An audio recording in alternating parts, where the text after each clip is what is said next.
வாழ்க வையகம், வாழ்க வையகம், வாழ்க வளமுடன். அருள் தந்தை வேதாத்ரி மகரிஷி அவர்களின் நாள் ஒரு நற்சிந்தனை. நவம்பர் மாதம் 11ஆம் தேதி. தலைப்பு: மக்களின் அறிவு வளர்ச்சி.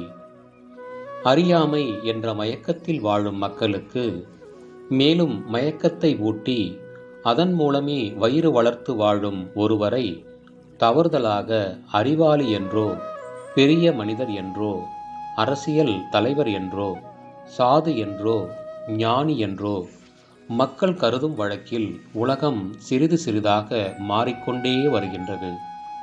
யார் எந்த கருத்தை வெளியிட்டாலும் இயற்கை அமைப்பு, மனித இன வரலாறு, முன்னோர் கருத்து, தற்கால உலகப்போக்கு, தனது அறிவு நிலை, விஞ்ஞானம் இவைகளோடு அதை ஒப்பிட்டு ஆராய்ந்து தெளிவு காணும் அளவிற்கு உலக மக்களின் அறிவு நிலை நாளுக்கு நாள் உயர்ந்து வருகின்றது.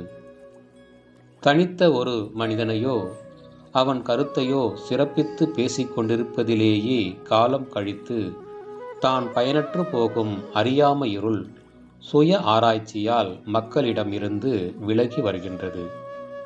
இதன் விளைவாக மனிதனின் மகத்துவத்தை மனிதன் அறிந்து மனிதனாகவே வாழத்தக்க சூழ்நிலைகள் உலகம் முழுவதும் குறுகிய காலத்திலேயே உருவாகிவிடும் என்பது திண்ணம்.